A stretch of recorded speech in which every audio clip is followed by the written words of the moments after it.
So you have a test coming up soon on the cells unit. This review is designed to help prepare you for that, but don't forget that there are many more options on the portal that can be very useful in preparing for the test. One of the first concepts we discussed this unit was about levels of organization. And in this picture, you can see we start with the simplest level, known as a cell. And as we go from left to right, it gets more and more complex. Now, as you probably know, you are a multicellular organism. You contain all of the levels below you. Some living things, such as bacteria, are only one cell big. So let's see how well you do with the three in the middle.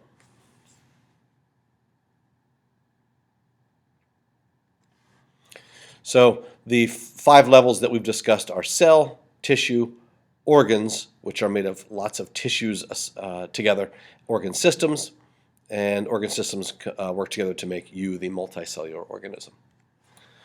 When it comes to organ systems in humans, we have 11 that you are responsible for. And there are 2 different questions on the test that involve matching. In one of them, you'll match key organs to the name of the system. So, for example, the femur is one of the major organs of the skeletal system. Another matching question will deal with matching the organ system to its job or what it does. You have both of these in your notebook, and you should spend some time reviewing those on your own. So we spent a good deal of time with the microscopes this year. Last year, you were responsible for naming and identifying all the parts. You will not need to do that on the test. The biggest key is being able to identify total magnification on a microscope, which is done by multiplying the value of the eyepiece, which for ours will always be 10, times the value or magnification power of one of 3 objectives. So let's do a question or two about that.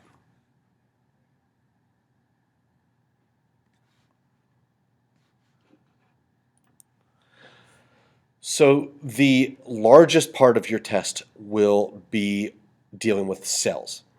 You'll need to be able to tell the difference between a plant cell, pictured here, which is usually given away by its rectangular appearance, and this large water vacuole, identifying that compared to an animal cell.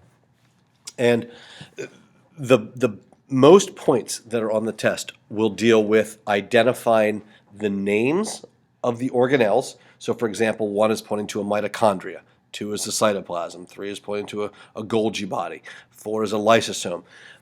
You have this picture in your notebook. You will be asked every single cell part. You have to match it from the picture to the name.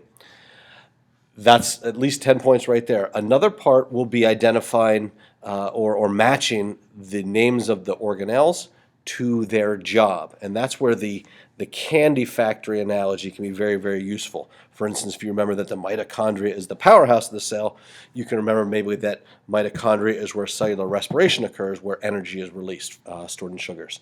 So you'll need to go to your notebook again and review that. Plus, some of these questions can be found in the other review options that are linked on the portal. Now we go into processes that involve the cell. Let's see if you can recognize this process.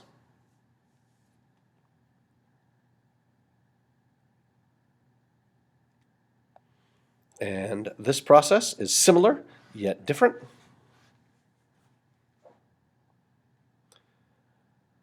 The biggest difference between diffusion and osmosis is that osmosis always involves water going into and out of cells. It's diffusion, but a specific example, water going into and out of a cell, as you see here. See if you can identify this process. And identify the name of this process. So this picture, which I believe you should have in your notebooks, illustrates how cellular respiration and photosynthesis are opposite processes. While one of them takes carbon dioxide and water and sunlight in and uses something called chlorophyll to complete this process. The other one gets rid of carbon dioxide and water and gets a usable form of energy. So on the left-hand side here, we've got this green cell part. It occurs in the leaves of plants, and that's a key there. And on this one over here, we've got this blue cell part, which occurs in both plant and animal cells. And what this one makes, it gives off oxygen and it makes sugar. That's what this is. C6H12O6 is glucose, or a sugar. This one takes in, and that happens in us. We breathe in oxygen and we eat sugars, and that gives us our energy. So let's see if you can identify these parts, which I believe on your test will be in a matching format. You'll see this exact picture, and you'll have to be able to match these numbers to the names. Let's see how well you do.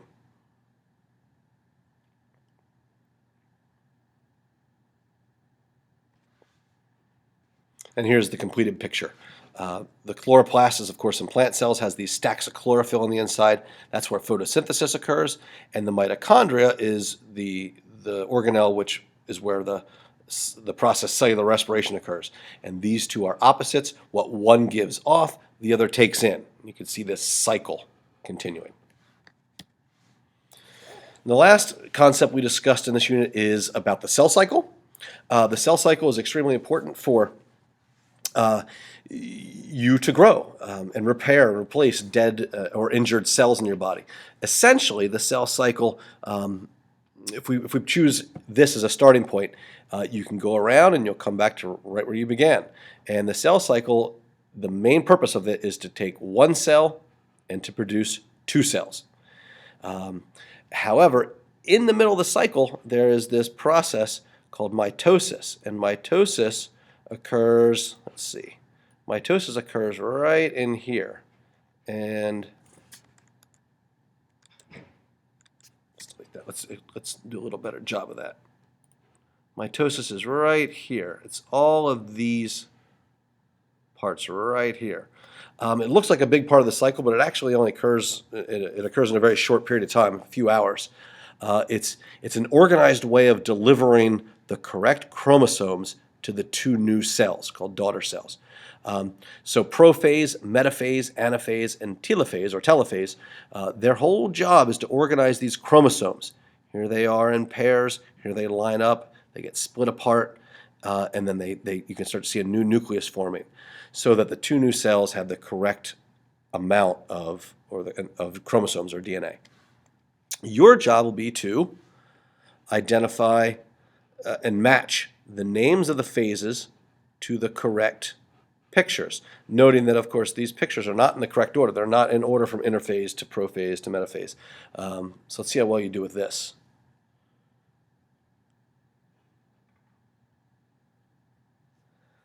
So interphase is our initial cell, which just has DNA in it. Prophase is when we see the chromosomes forming right here. Chromosomes look like letter X's here because it's actually one chromosome and its copy. Meta means middle. So if we find, here it is, where the chromosomes are lined up down the middle, that's metaphase. Anaphase is when the chromosomes are pulled in opposite directions. So these chromosomes and their copies are separated.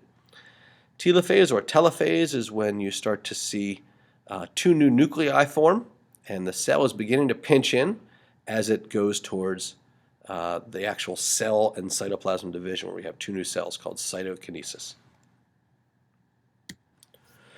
So please don't forget that there are a number of links on the portal which can be very useful in preparing for the test, and we hope you do well.